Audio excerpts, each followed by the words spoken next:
Kendimi denetimden ve bir düzenden yoksun bıraktığımda, zihnim başıboş bir at gibi kaçmaya başladı. Bu cümle, bundan yaklaşık 450 yıl önce yazıldı. Ama sanki dün gece, yatakta dönüp dururken ya da bugün, bir türlü odaklanamadığımız o anlamsız toplantıda bizim zihnimizden geçmiş gibi, değil mi? Bizim apirizmada temel bir sorumuz var.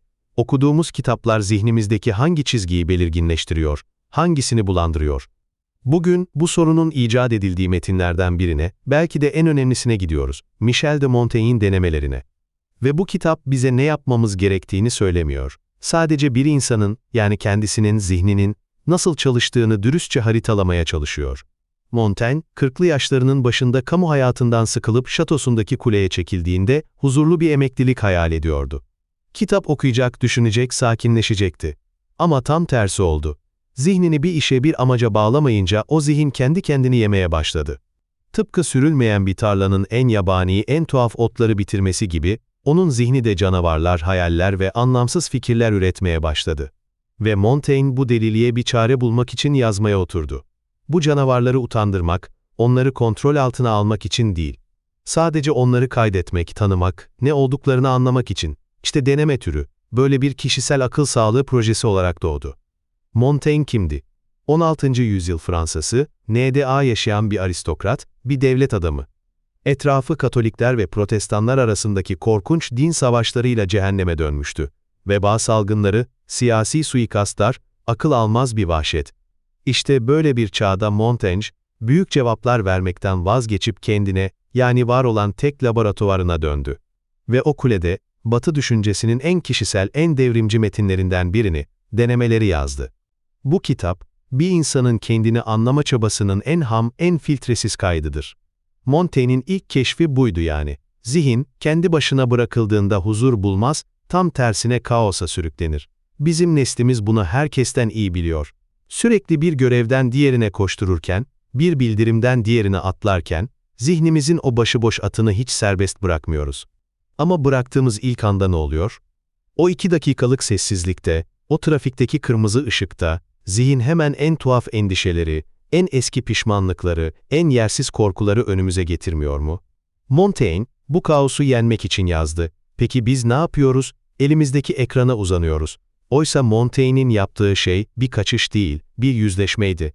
O canavarları, yani düşüncelerini, kağıda dökerek onlara bir şekil verdi. Onları gözlemlenebilir hale getirdi. Bu, modern terapinin de temelidir. Adını koyamadığın şeyi kontrol edemezsin. Peki bu canavarları bir kez kağıda dökünce onlara hükmedebilir miyiz? Yoksa asıl keşfedeceğimiz şey, aklımızın ne kadar da güvenilmez olduğundan başka bir şey değil mi? İşte Montaigne'in vardığı ikinci sarsıcı durak burası. Aklımıza, mantığımıza, o doğru kararları verme yeteneğimize ne kadar güvenebiliriz?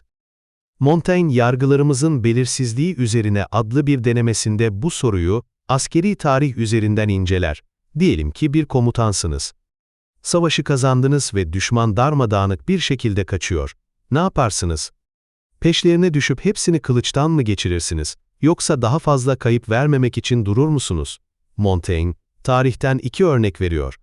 Birinde, komutan kaçan düşmanın peşine düşmediği için onlara yeniden toparlanma ve karşı saldırıya geçme fırsatı veriyor ve savaşı kaybediyor. Diğer bir örnekte ise, komutan kaçan düşmanın peşine düştüğü için bir tuzağa çekiliyor ve yine savaşı kaybediyor. Peki ya tam tersi? Kaçanı kovalayıp kazanan da var, kovalamayıp kazanan da. Her stratejinin ve karşı stratejisinin hem başarıya hem de felakete götürdüğü onlarca örnek sıralar. Sonuç? Akıl ve mantıkla kurduğumuz stratejilerin aslında hiçbir garantisi yok. Çoğu zaman başarımızı ya da başarısızlığımızı belirleyen şey, bizim kontrolümüz dışındaki o büyük kör güç, yani talih.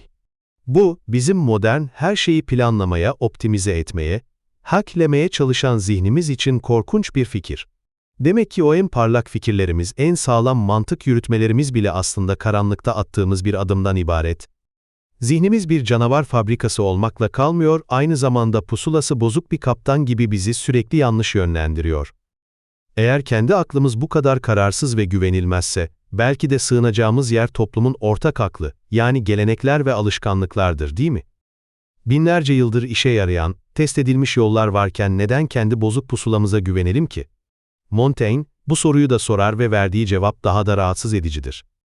Alışkanlık üzerine denemesinde bize doğal, akılcı, evrensel gelen ne varsa hepsinin aslında keyfi birer alışkanlıktan ibaret olduğunu gösterir. Bizim için bir kralın önünde eğilmek saygı ifadesiyken, başka bir kültürde arkanı dönmek en büyük saygı olabilir. Biz ölülerimizi yakar veya gömerken, başka bir toplumda onları yemek en onurlu veda şekli olabilir.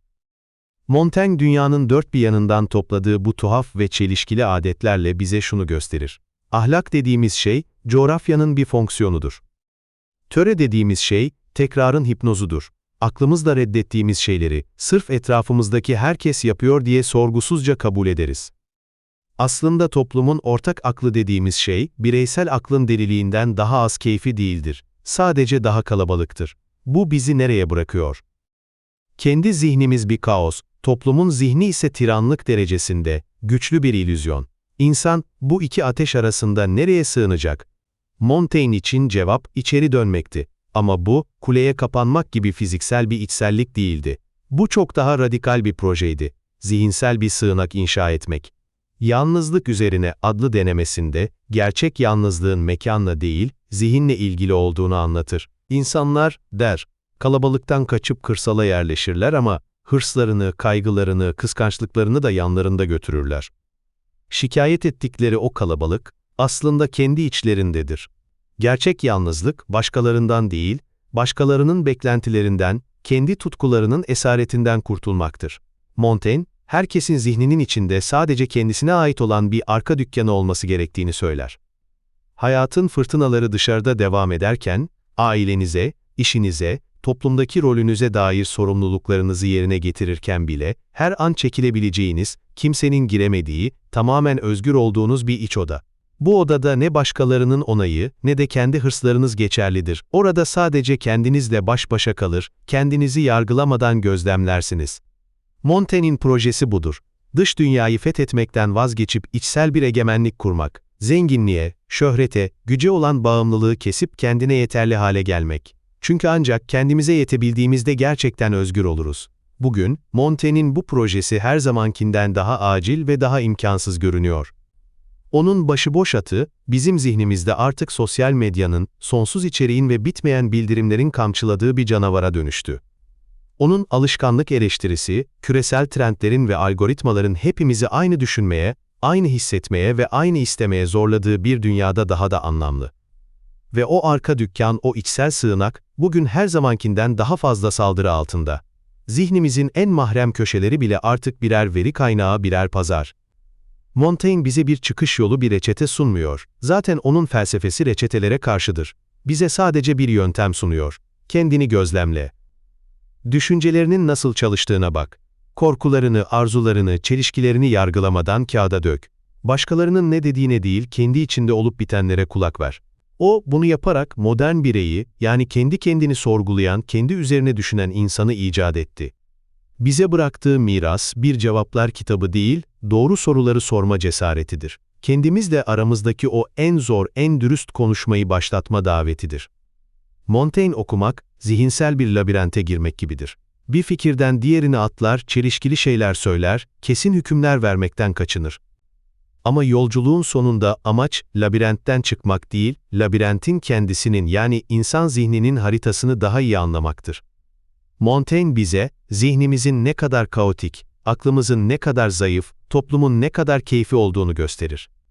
Ama aynı zamanda tüm bu kaosun ortasında, kendimize ait bir sığınak inşa etme imkanını da gösterir. Bu, her şeyi çözen sihirli bir formül değil. Ama karanlıkta el yordamıyla ilerlerken, en azından duvarların nerede olduğunu, zeminin nerede bittiğini anlamaya başlamaktır. Bu bir netleşme sürecidir. Ve çizgiler biraz daha belirginleşti.